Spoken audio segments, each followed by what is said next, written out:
वास है। आप लोग कहते हैं मैं हूं ना, काहे के लिए हूँ?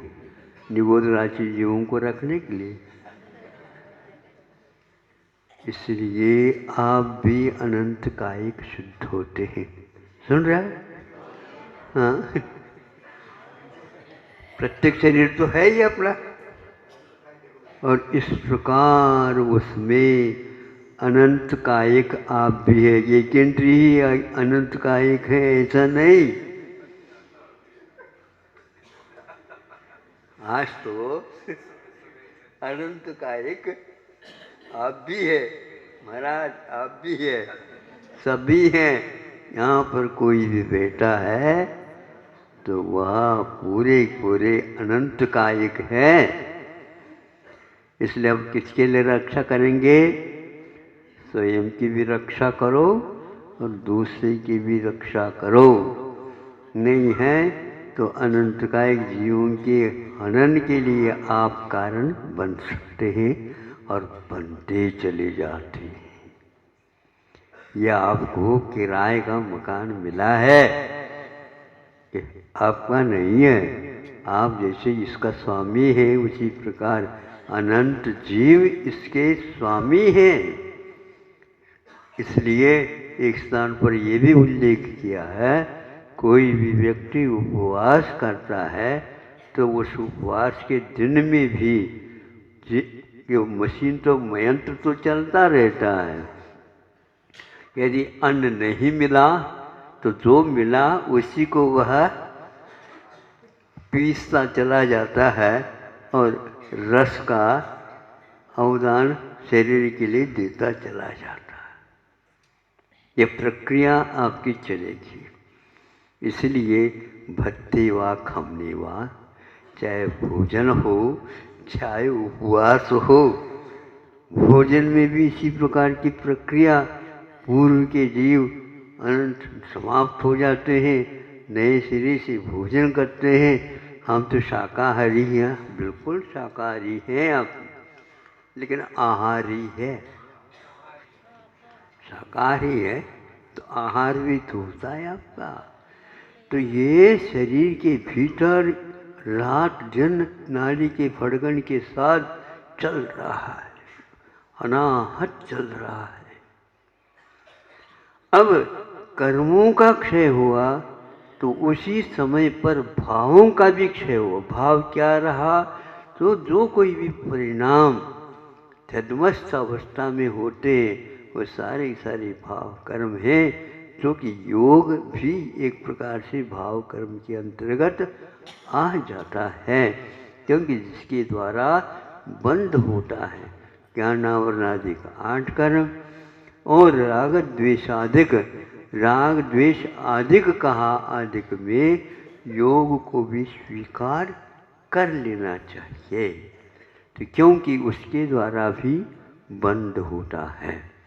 ये 2 हो गए। अब 9 कर्म तो शरीर था वो परम औदारिक बना, मतलब जो कुछ भी उसमें निगोदियाओं का आवास था वह अब निर्मूल हो गया है। कौन से जीवों में निगोदियाओं का वास नहीं रहता है? तो आगम में तो आप पढ़ते ही हैं, पढ़ाई ही है। उसको याद करो कि हम जहाँ बैठे हैं वहाँ पर उस शरीर में अनंतानंत जीव राशि विद्यमान रहती है और किसी प्रकार से नहीं। उन्हें निगोदिया वासों को हम श्रद्धान का विषय तो बना सकते हैं, किंतु आँखों से उन्हें देखा नहीं जा सकता। किंतु आपके श्वास लेते समय में भी वह आपकी खुराक बनते चले जाते। आप पैर रखते हैं उस समय उनका हनन होता है। आप बोलते हैं उसमें भी उस क्रिया के माध्यम से, योग की प्रवृत्ति चेष्टा के माध्यम से उनका हनन होता है। इसलिए बोलने का निषेध है। आचार्य ने कहा बोल सकते हैं, तो बोले बिना रह नहीं सकते, सिर्फ सकने की बात आ गई तो फिर थोड़ी सी बहुत बोल लो। विधान तो हमने किया नहीं, अब कर सकते हो, उसके बिना आपका निर्वाह नहीं हो सकता है। तो मतलब हमारी कमजोरी कितनी है देखो, हम बिना बोले रह नहीं सकते। ये भी एक खुराक है, ये भी एक खुराक है। अरे बेटे बेटे खुरापाती करते रहते हो। हाँ, ये खुरापात क्या है? कमजोरी है। एक बार द्वितीय शुक्ल ध्यान हो तो महाराज ये तो पाप लग रहा है। पाप नहीं लग रहा है कि यह इस ढंग से उन्होंने अपने आप को संयत बनाया, जिसके द्वारा तात्कालिक वहाँ पर रहने वाले तुरंत जीवों का निष्कासन होना प्रारंभ हो जाता है। क्यों ऐसा? ये तो जब पेट में से आप श्वासोच्छ्वास ले रहे हैं, छोड़ रहे हैं, ले रहे हैं, छोड़ रहे हैं, बुद्धिपूर्वक नहीं कर रहे, किंतु इसका अभाव होने लगता है श्वास का, उस समय आपको तकलीफ होने लग जाती है।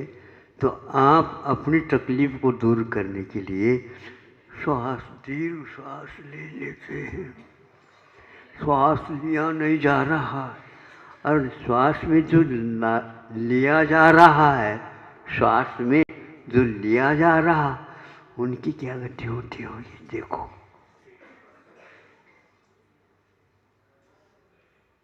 सूक्ष्म को तो बाधित नहीं कर सकते, लेकिन बादर में तो है। बादर वनस्पति का एक है, बादर अप का एक है, बादर अग्नि का एक है, बादर वायु का एक है, बादर पृथ्वी का एक है। इन सबका आपके मनोवचन का ये चेष्टाओं के माध्यम से हो रहा। इसलिए हमें जो अनावश्यक है उसको छोड़ देना चाहिए, और आवश्यक है वो ही कम करें। हम बैठे हैं, श्वास थोड़ी जोर से लेते हैं, जोर से श्वास लेने से दूसरे की नींद भी, बोलो, कसते हो, उनके तो निद्रा ही भंग हो गई। खुर्राटा ले ली। संयत रखो, खुर्राट न आए, इस प्रकार के भोजन लो, इस प्रकार के आप आचरण करो। संयत बनाना अनिवार्य। शरीर को अपने नियंत्रण में रखो, यह संयम है। बोले बिना रह सकते हैं, ऐसे करो, यह संयमन है। इसी प्रकार आप सोचते हैं, सोचने तो दो महाराज कम से कम। नहीं, आप सोच नहीं सकते। क्यों नहीं सकते? बैठे बैठे आपके वैरी के बारे में ये कब मरेगा ये सोचते हो। इसका भी कुछ होता तो होगा, आपका उसके साथ तालमेल है, इसलिए आपके सोचने से ऐसी वर्गनाओं का उत्पादन होना होता है, और उसकी यात्रा प्रारंभ हो जाती है। उन जीवों को जाकर के वो टकराते हैं। आप इसका निषेध नहीं कर सकते। आपके वचन वहाँ तक चले जाते, ये शब्द वर्गनाएं, इनकी शक्ति बताई। जोर से बोलते हो, दूसरे के कानों में बाधा होती है। अस्पताल चिकित्सालय यदि आ जाते हैं तो वहाँ पर कहा जाता है ज़्यादा जोर से हॉर्न मत बजाओ। हाँ, परीक्षा चल रही है बच्चों की, लाउड, क्या लाउड?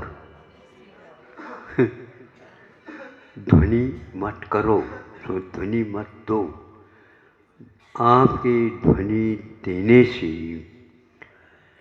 मत दो ध्वनि,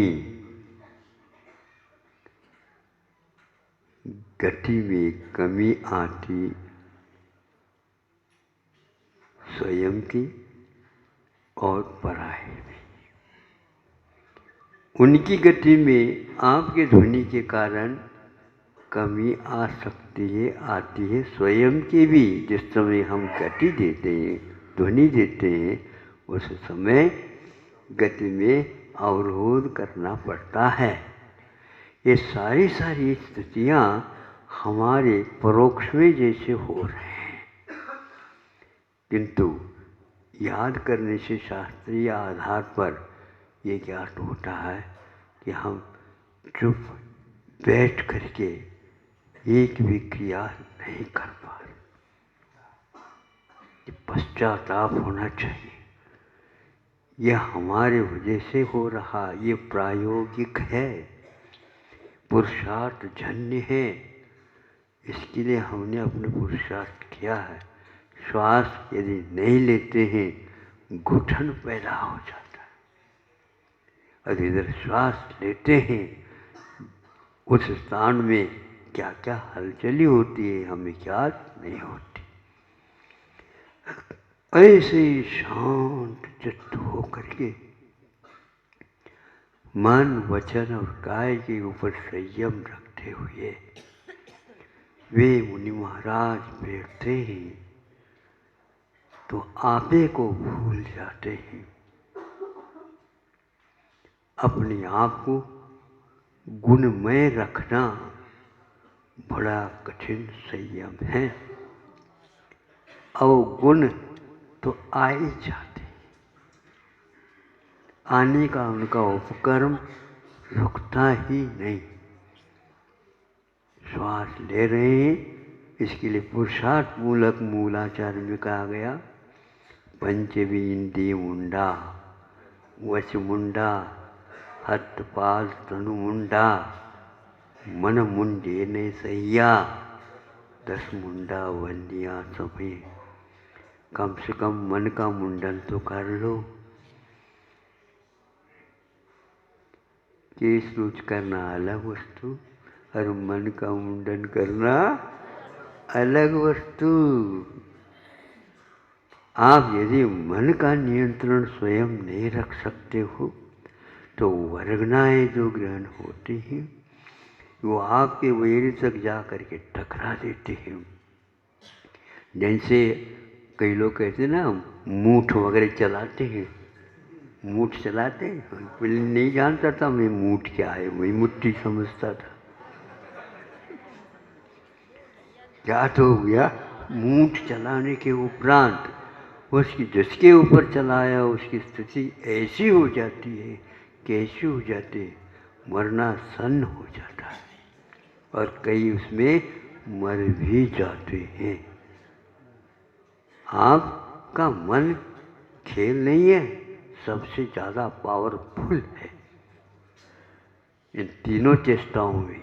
इसलिए किसी के प्रति भी आप ऐसा भाव मत करो जिसके द्वारा उसको और उससे कई गुना निकाचित कर्मों का बंध हो करके आपको भी उसके द्वारा तकलीफ दिया जाएगा। इस प्रकार परस्पर उपग्रहो नहीं, परस्पर उपद्रव जीवाना हो रहा।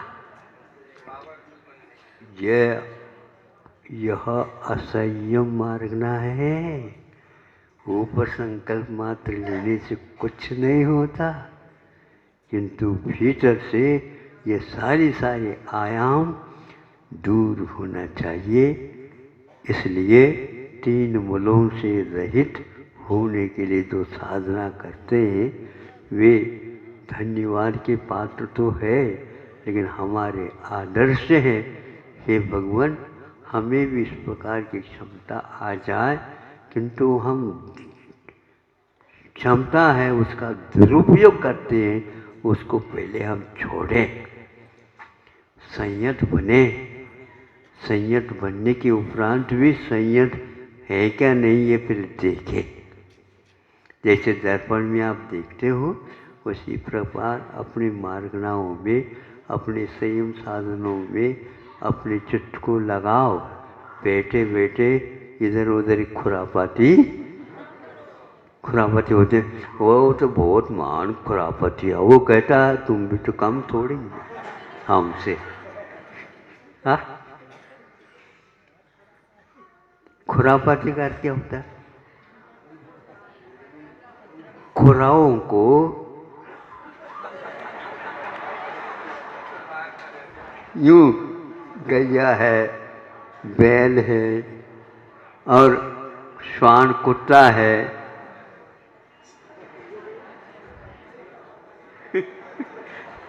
खोजता रहता है, गुस्सा आता है, ये समुद्र घाट की प्रक्रिया है।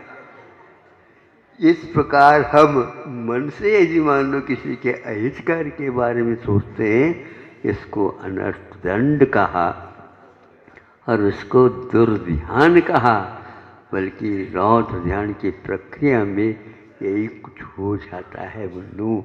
इसलिए मन वचन काय की चेष्टाओं का एक प्रकार से अध्ययन करो, उसमें शुभत्व आ जाए, उसमें कोमलत्व आ जाए, उसमें दूसरे के हित के बारे में सोच विचार आ जाए।